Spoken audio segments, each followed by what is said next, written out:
Camélia está no ar 24 horas. Participem!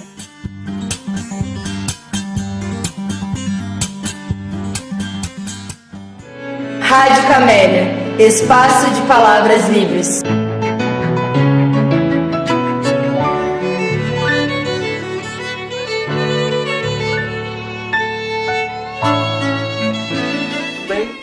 Então nós estamos aqui no estúdio da Rádio Camélia e hoje a gente vai conversar com um convidado muito especial, que é o professor Marcelo Marcelino, ele que é professor da rede e também ele é professor e pesquisador do NEP.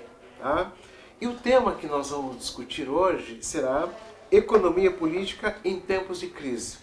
O professor Marcelo já se encontra no estúdio e a gente gostaria que ele desse as boas-vindas para vocês, se apresentasse, e eu queria te dizer que é uma satisfação muito grande tê-lo aqui no nosso estúdio. Seja bem-vindo. Obrigado, Paulo, pelo convite, agradeço pelo espaço, compartilhar com todos vocês, os alunos da Rede Pública Estadual de Ensino, colegas professores e todos os demais que estão interessados nessa grande temática que é a economia e política da sociedade. O meu nome é Marcelo Marcelino, eu sou pesquisador no NEP, Núcleo de Estudos Paranaense, da Universidade Federal do Paraná, também professor da Rede Pública Estadual de Ensino na área de Sociologia. Tenho a formação em Ciências Econômicas, Sociologia e também Matemática. Surgiu o teu interesse assim, pela essa área da economia, assim como aqui? Bem, na verdade eu sou filho de um jornalista, que nos meios de comunicação bastante conhecido, Valmor Marcelino, escritor também, né? Faz parte também de grupos de teatro, fazia, né? Infelizmente faleceu em 2009, mas desde pequeno a gente sempre foi levado, conduzido a, de repente, saber das coisas, leitura, ir para teatro, entender um pouco mais da cultura, participar das grandes reuniões políticas desde muito cedo.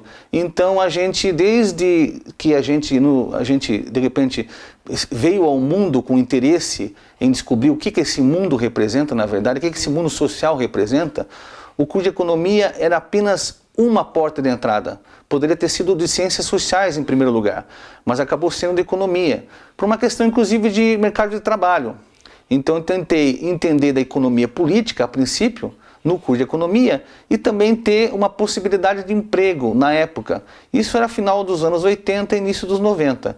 Então todo esse engajamento, não só por parte do estudo, da pesquisa, da leitura, já veio desde cedo lá em casa.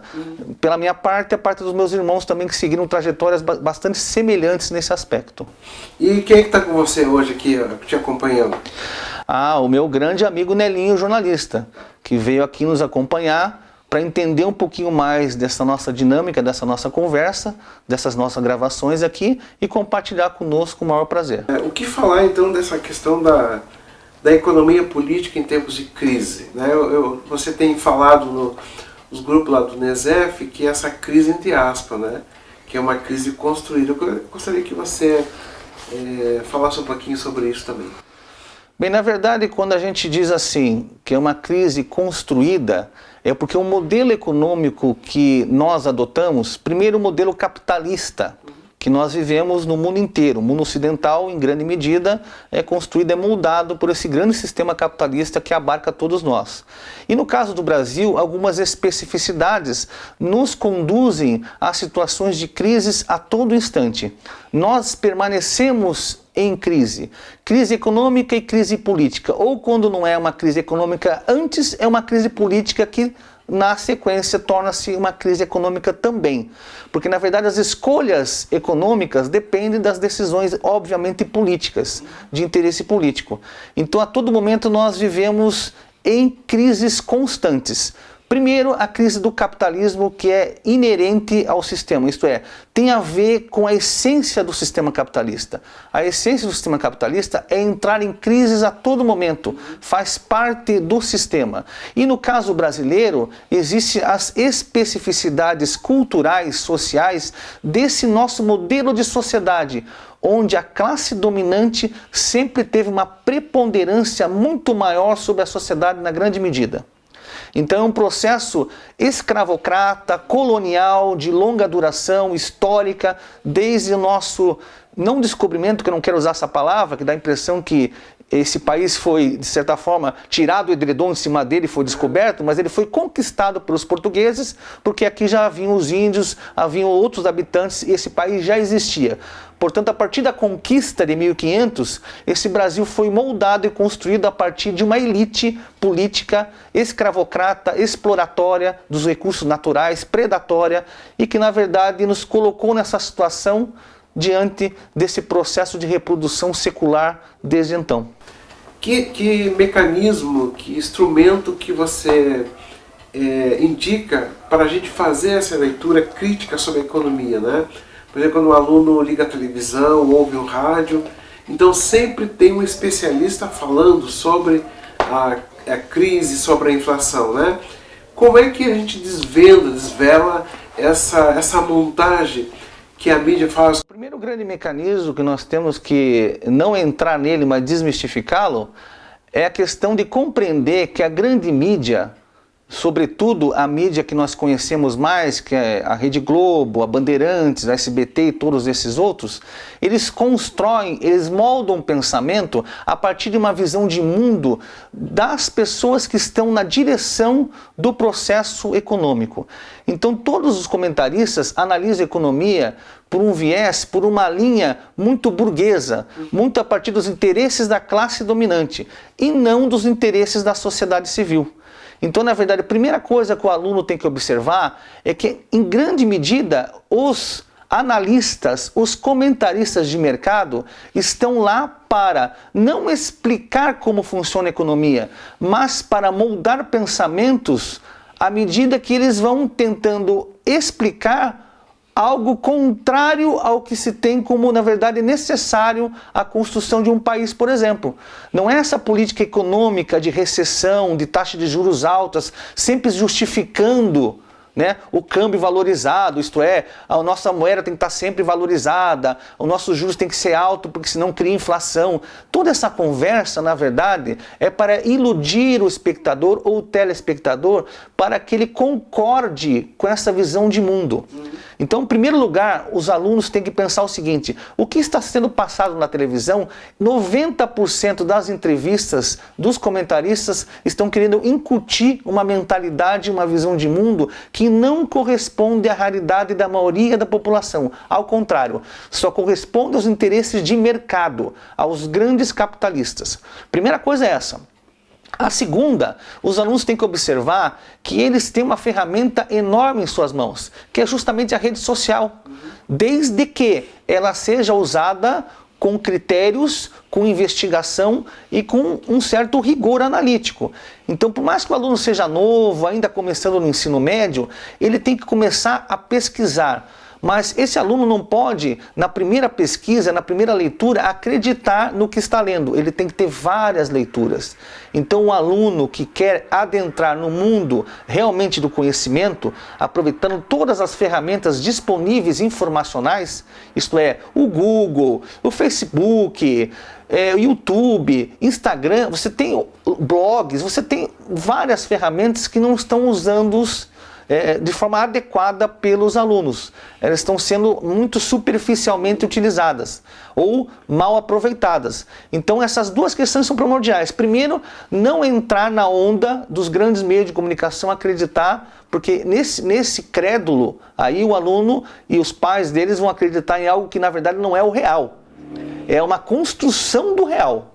E segundo, o aluno tem que procurar justamente outras formas de comunicação que são alternativas à grande mídia, isto é, pequenos blogs, pequenos jornais eletrônicos, pequenas reportagens que às vezes não aparecem, mas são muito mais valiosas em termos de conteúdo e análise do que a grande mídia. E essas terminologias que eles utilizam, por exemplo, você mencionou a taxa de juros.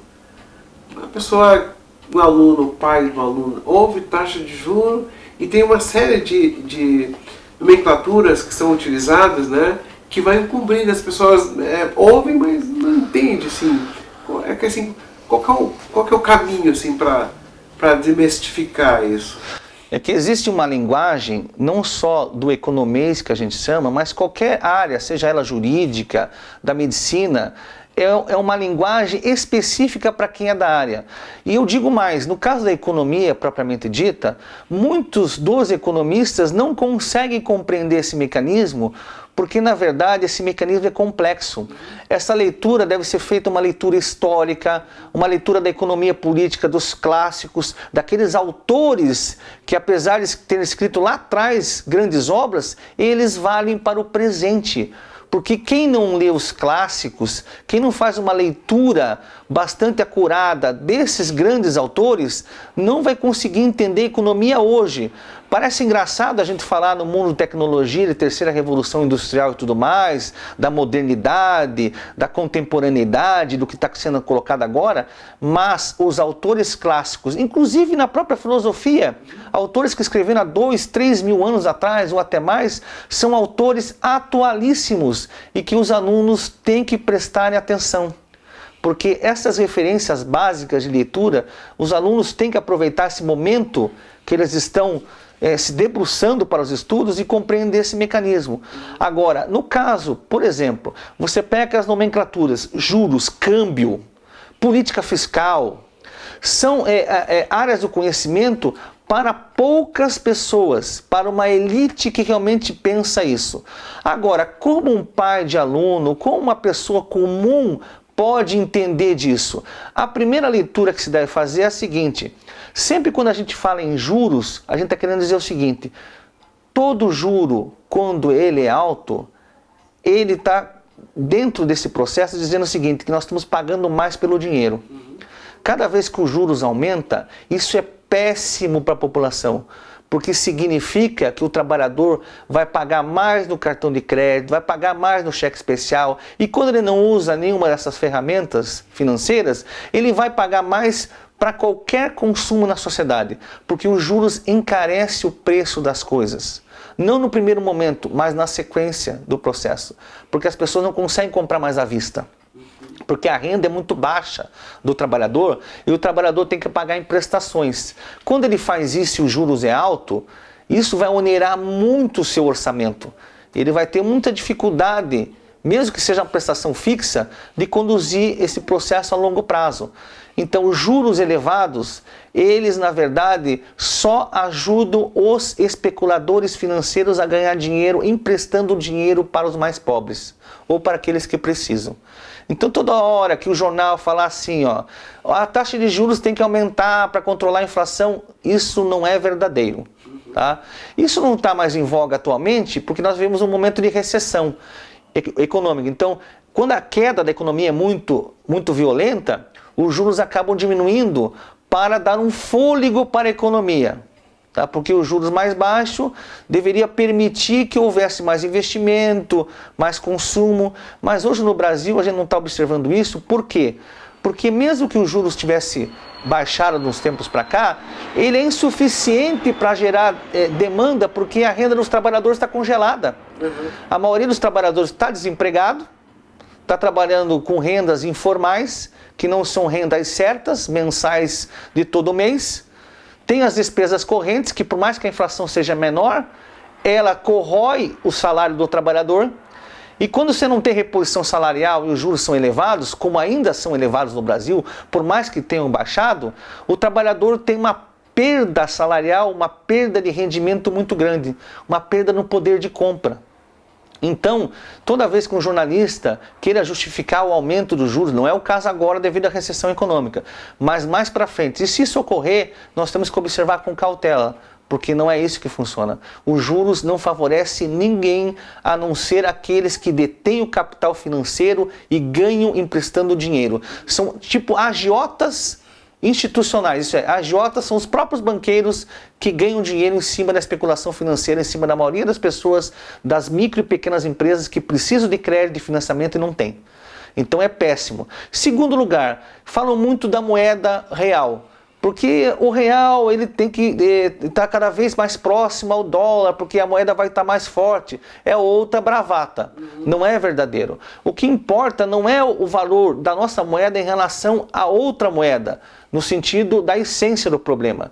Porque na verdade o que importa mesmo para a economia é renda, as pessoas terem salários. Por isso que no Japão você precisa de mais de 100 ienes, que é a moeda japonesa, para comprar $1. E a sociedade japonesa é a terceira mais rica do mundo.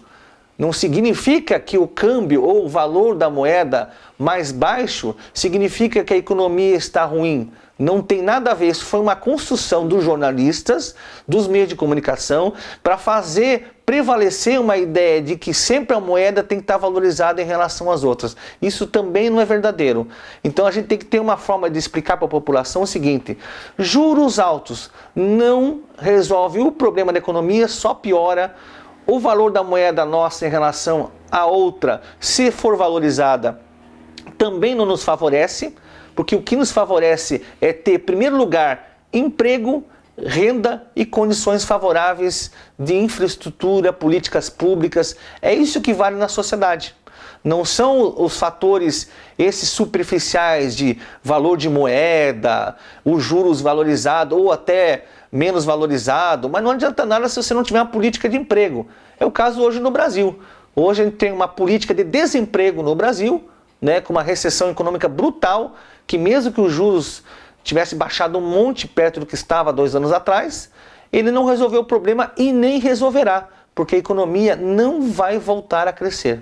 Então os alunos têm que saber disso, os pais têm que saber disso e se prepararem para dias que eles vão ter que pensar muito bem nas alternativas e possibilidades de trabalho, de renda, porque daqui para frente as pessoas vão ter muita dificuldade de sobreviver no Brasil. Essa é uma análise, infelizmente, parece pessimista no primeiro encontro, no primeiro momento, mas ela é necessária para que as pessoas percebam de fato que o nosso problema real na economia brasileira, na política brasileira, é um problema seríssimo às margens de uma crise que, na verdade, é uma crise institucional, uma crise legal, uma crise de direitos sociais que estão sendo retirados e todas as demais circunstâncias que nos colocaram nessa perspectiva negativa hoje. O governo anunciou, né, quando eles retiraram a Dilma de forma legítima, que aprovando a PEC 55 as coisas iriam voltar de vento em popa, né?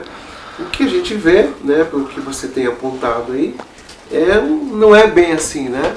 Porque aprovando a PEC o Brasil iria crescer. Fazendo a reforma da Previdência, o Brasil iria crescer. Depois ele migrou para a questão da violência no Rio de Janeiro, e aí toda a questão financeira que então estava em crise, o governo passa a apontar agora e achar dinheiro para bancar aí essa manobra toda que estão fazendo lá no Rio de Janeiro com a intervenção, né? Eu gostaria que você pudesse pontuar. Bem, os bancos hoje são as instituições que mais conseguem reproduzir e ampliar capital, não só no Brasil, no mundo inteiro.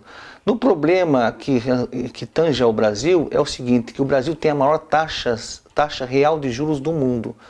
Então, assim, um país que tem 300% na média de cartão de crédito e cheque especial, né, é inacreditável, não existe lugar algum no mundo. Isso tem pesquisa séria apontando para isso. Não sou eu que estou falando, estou falando a partir de uma verificação do que é cobrado em termos de taxa de juros mundiais, e não existe parâmetro nenhum no mundo de país que cobre uma taxa de juros desta natureza. Isso não existe. E isso faz com que concentre-se cada vez mais capital nas mãos dos banqueiros. E não apenas dos banqueiros, de todos aqueles indivíduos ricos que compram títulos públicos que geralmente são lastreados por altíssimas taxas de juros e que na verdade é desviado os recursos do orçamento para pagar esse juro para esses banqueiros, para grandes empresários, grandes rentistas que ganham justamente, que lucram com a exploração do trabalho e a exploração na cobrança de juros abusivos da maioria das pessoas. Então a questão que envolve a PEC, ela está relacionada intimamente com os bancos. Por que isso? Porque a PEC que delimita os gastos públicos é exatamente para isso, para que o governo tenha cada vez mais dinheiro, mais recursos para desviar para o pagamento dos juros da dívida pública aos banqueiros, aos rentistas. Então, na verdade, fazer uma reforma trabalhista, retirando o direito da população, como foi feito no final do ano passado, a tentativa da reforma da Previdência, a PEC dos gastos, delimitando o gasto público da sociedade de forma brutal, significa que a economia vai entrar numa recessão ainda pior do que ela está. E mais, haverá cada vez mais concentração de renda e de capital na direção desses grandes empreendedores capitalistas. Reforma trabalhista? Claro, exatamente, a reforma trabalhista de novembro do ano passado, que começou em novembro do ano passado. Então, todos esses direitos retirados da população em primeiro lugar, para desviar recursos para o pagamento de juros do orçamento da União, dos estados e dos municípios também, para o pagamento de juros aos banqueiros e aos rentistas, e ao mesmo tempo serve para achatar os direitos dos trabalhadores e retirar grande parte das pessoas do processo de consumo, do processo de renda, do processo de construção de uma vida cidadã, dos direitos sociais e tudo mais. E a questão que envolve os grileiros de terra, a gente lembra muito bem. Esse é um processo que já vem da Revolução Industrial previamente, né? Porque antes da Revolução Industrial Inglesa, no século XVIII, nós tínhamos o quê? A expulsão das terras dos colonos para que os potentados detentores de terras conseguissem a matéria-prima, o algodão, para a tecelagem da Revolução Industrial. Então, essa questão de retirada dos colonos, dos camponeses, das pessoas mais pobres das suas terras, ela ainda ocorre no Brasil. E ela voltou a ocorrer no Brasil de forma mais acelerada porque nós demos muito poder aos ruralistas, à bancada ruralista no Congresso, para justamente ter poderes de ter isenção de impostos, conseguirem grandes financiamentos e empréstimos do Estado, que na verdade são recursos públicos, as pessoas não sabem disso, muitas vezes, ou esquecem, que são recursos da sociedade, que são desviados para a sonegação fiscal dos bancos, a sonegação fiscal da Rede Globo, das grandes mídias que não pagam imposto no Brasil, que não pagam previdência no Brasil, e todos esses tributos que as pessoas pagam são desviados para os grandes capitalistas, os grandes conglomerados nacionais e internacionais também. Então nós vivemos um momento seríssimo no Brasil de um golpe de Estado contra a economia popular e contra as políticas públicas da sociedade civil. O ataque aos professores, ele remonta uma necessidade também de atacar o núcleo pensante da sociedade, o núcleo que tem também influência sobre os jovens, sobre os adolescentes e sobre as crianças, influência em educar os jovens, em politizar os jovens, em socializar os jovens. Essa capacidade que os professores têm e que é super bem-vinda na sociedade, extremamente necessária, os governos visam atacar justamente esse núcleo central que poderia empoderar o cidadão, colocar o cidadão numa perspectiva mais crítica, mais reflexiva sobre o seu processo de vida, sobre sua construção social, a cidadania. E o professor é muito mal visto pelos políticos, pela classe dominante. Não só porque ele tem uma força muito grande, porque são muitos professores. Se a gente olhar muito bem, juntar os municípios, a quantidade de professores que tem nos municípios, todos eles, são 5.570 municípios no Brasil, são 26 estados, mais o Distrito Federal, mais a União, que são universidades, institutos federais, são muitos professores. E atacar os professores é atacar o núcleo pensante, o núcleo organizado política e socialmente, que poderia conduzir a uma retomada de uma estrutura que já está sendo perdida devido ao golpe, que é desmantelar a capacidade de sobrevivência do professor, não apenas politicamente, socialmente, mas inclusive em termos de renda. Porque agora, esse ataque dos professores no estado do Paraná, por exemplo, ele está sendo colocado da seguinte maneira: professor tem menos horas de atividade, professor tem menos remuneração, não houveram as reposições salariais necessárias, o plano de carreira está em risco e a gente está sendo atacado a todo momento por um exército, um batalhão de elites, desde o judiciário, das elites políticas, da classe dominante em geral, empresariado, e muitas vezes passa invisível para a sociedade não sabe disso. É como se passasse em branco essa luta contra não a sociedade só, mas também, principalmente, os professores que fazem parte desse núcleo pensante e organizado socialmente na sociedade civil. O que eu percebo na escola, nos 20 anos de magistério que eu estou completando agora, o que a gente percebe é o seguinte: das várias escolas que eu atuei, foram mais ou menos também umas 20, isso na média dá uma por ano, significa que eu estou percebendo o que na escola? Que nós mal conhecemos nossos colegas de trabalho. Então esse é um grande problema.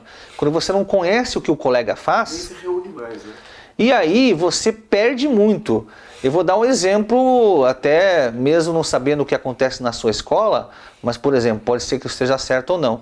A Rádio Camélia, muita gente que é o seu colega de trabalho, não sei na escola, mas quem sabe numa escola vizinha, na região, não sabe que você tem esse instrumental necessário para politizar e socializar os alunos da informação do conhecimento. Muita gente não sabe o que o colega faz. No meu caso, por exemplo, muita gente não sabia que eu era também coordenador da editoria de vida pública, aqui no Paraná, com a doutora Clair.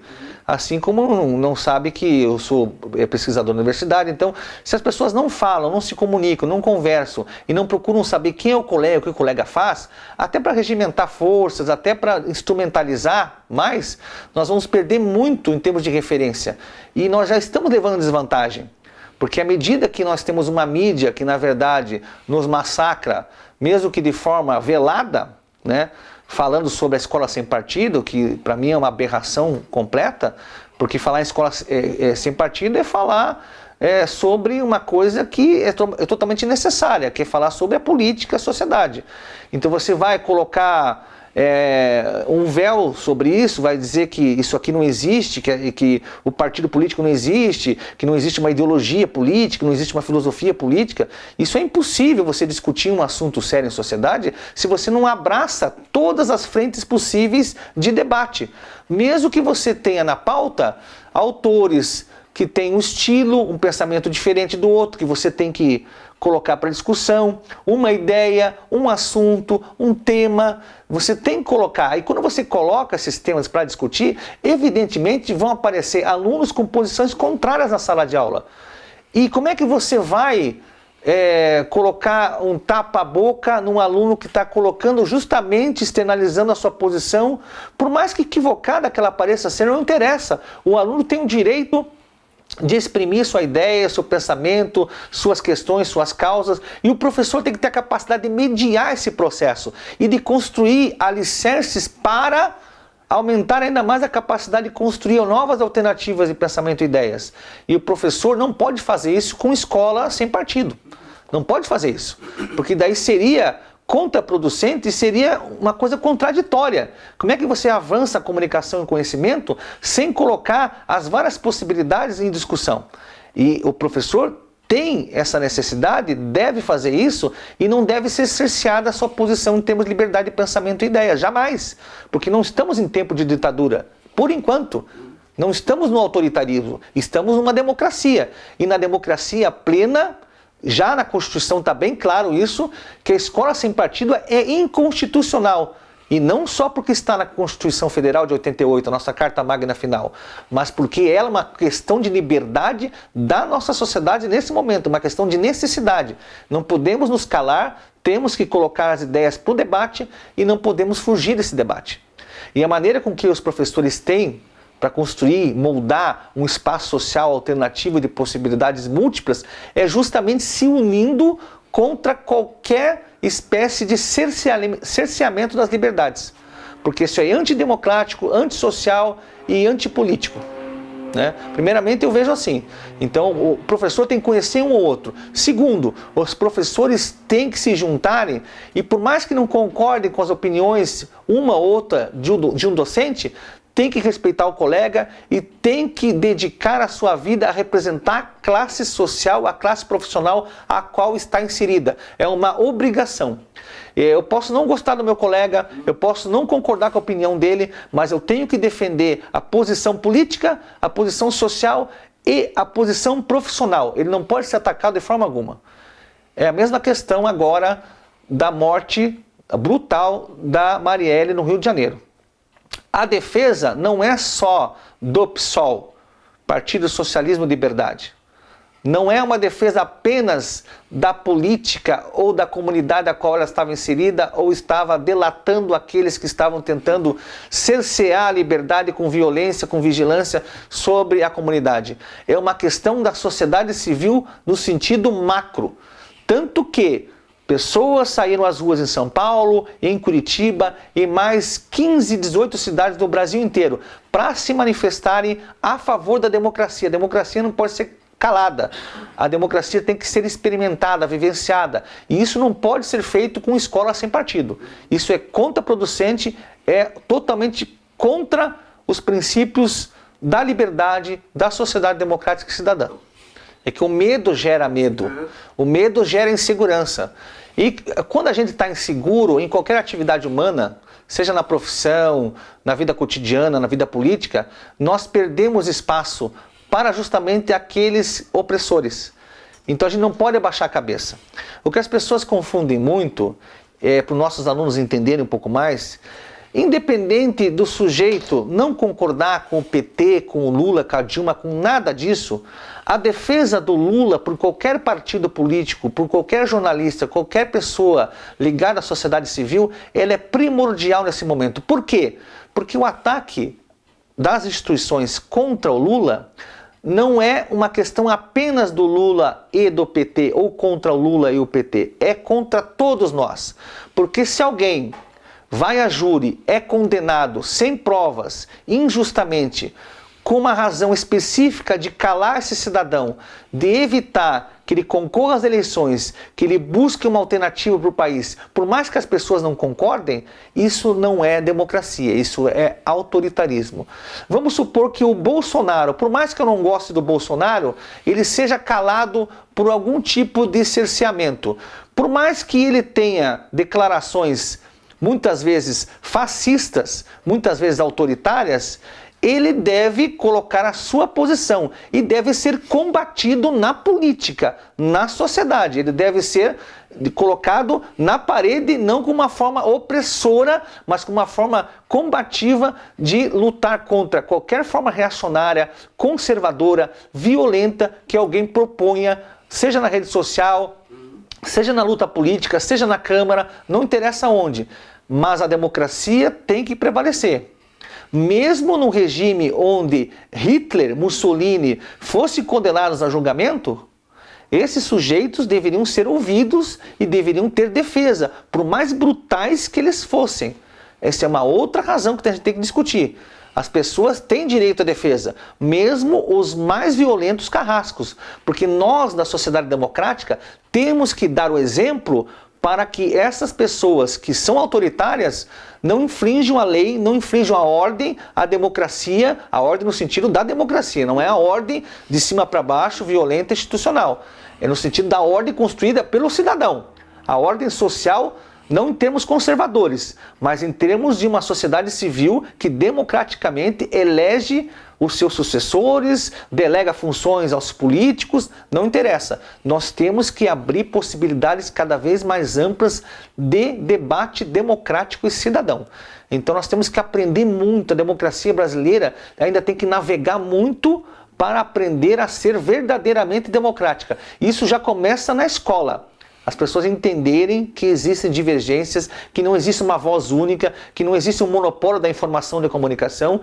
Existe sim debate, conhecimento, crítica e reflexão. Isso só pode acontecer com abertura democrática e cidadã ampla e irrestrita. Sem isso, nós estamos fadados ao fracasso enquanto sociedade civil. Eu tenho um livro de um professor chamado Gerson Pereira Lima, que é Povo Rico, País Rico. É um livro pequeno, que tem um glossário no final, que é de fácil compreensão e discernimento, ou, no mínimo, você lendo uma, duas vezes, ele é um livro fininho, que eu acho que ajuda muito a desmistificar a economia padrão, que na verdade está tomada de razão, né, pelos burgueses, pela classe dominante, como aquela economia que deveria nortear a nossa vida, que na verdade não é o inverso, como já havíamos apontado, né? Então esse livrinho que é pequenininho, do professor Gerson Pereira Lima, professor da Universidade Federal, já aposentado, ele escreve um livro mais sintético em termos de compreensão de ideias. E eu aconselho também, né, por exemplo, dar uma olhadinha em sites que falam sobre esse tema, né? Economia para todos, economia popular. Você tem vários outros links de canais alternativos que as pessoas podem pesquisar, tanto no Facebook, tanto na internet, que são aulas que ajudam muito a gente a entender como é que essa economia funciona. Eu acho que a gente tem que começar pelo básico, né? Entendendo a economia em termos de coisas aparentemente simples, mas que nos ajuda a pensar. Eu acho que se a gente procurar o Povo Rico, País Rico, tem na internet em PDF, em Word, o aluno não precisa comprar, pode baixar. Como é que é o nome? Povo Rico, País Rico, Gerson Pereira Lima, o autor. Você pode baixar clicando no Google, né? Google, digita lá Povo Rico, País Rico, vai aparecer em duas versões, a versão no Word e a versão no PDF. É um livrinho fininho, né? E vai estar em poder do aluno na forma digital. Ele pode baixar e começar a ler. No final do livro tem um glossário. O que é um glossário? São as expressões que em economia são explicadas mais facilmente para o aluno. Porque se ele colocar e olhar lá ajuste fiscal, taxa de câmbio, custo de oportunidade, ele não vai conseguir compreender porque teria que ter uma aula para explicar para ele. Mas ele olhando atrás do livro, vão ter todas as expressões explicando para o aluno o que quer dizer cada uma. E vai ficar muito mais fácil dele ler. E hoje você tem também sitezinhos que falam sobre essa questão da economia, economia para todos. Você tem vários outros canais de comunicação e informação que você pode acessar e que ajuda bastante a entender como é que funciona essa economia. Bem, eu acho que essa conversa é uma conversa ainda incipiente, ainda no começo, né? Só para a gente começar a compreender que economia e política elas estão unidas, é impossível pensar em economia sem a política e a política sem a economia, porque essas coisas estão muito imbricadas, estão muito juntas, né? Elas permanecem atualíssimas, elas fazem a diferença no cidadão, no dia a dia, no cotidiano, e a gente não pode perder de vista. Mesmo que na escola não tenha esse tema, não seja levantado esse tema, né, os professores devem buscar também com os alunos contextualizar esse tema nas aulas de história, de filosofia, sociologia, geografia e até mesmo nas outras disciplinas que são ciências mais duras, que às vezes o professor fica muito restrito ao conteúdo, muito conteudista, mas poderia colocar exemplos de economia nas aulas de matemática, por exemplo, né? Que eu acho que poderiam colocar alguns exemplos com enunciados, com problemas em estatística, problemas que aparentemente sejam simples, mas que quando eles vêm com enunciado, com uma interpretação de um texto, ajuda a pensar, ajuda a politizar. É por isso que a matemática também serve. A matemática não pode ser pensada por ela mesma, por si mesma, né? Ela tem que ser pensada contextualizando, assim como todas as áreas do conhecimento. Porque se não for assim, a educação fica muito estanque, muito paradinha no seu campo e não dialoga com as outras.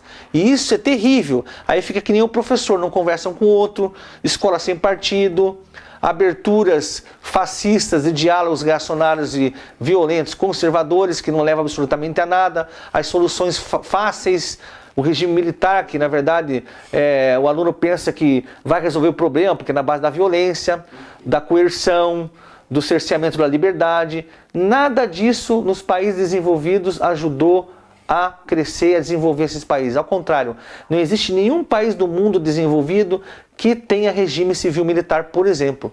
Não existe país do mundo desenvolvido que haja cerceamento de liberdade. Escola sem partido é impensável na Alemanha, é impensável na Noruega, na Suécia, no Canadá e até mesmo nos Estados Unidos, que eu muitas vezes discordo das suas políticas, mas lá não há cerceamento de liberdade com escola sem partido. A gente tem que pegar algumas experiências desses países desenvolvidos para perceber que o que está se fazendo aqui no Brasil não tem nada a ver com democracia. Tem a ver com autoritarismo e um sentido não cidadão, mas sim antidemocrático. Eu acho que esse recado, para a gente começar a conversar, acho que já vale para a gente começar a refletir também.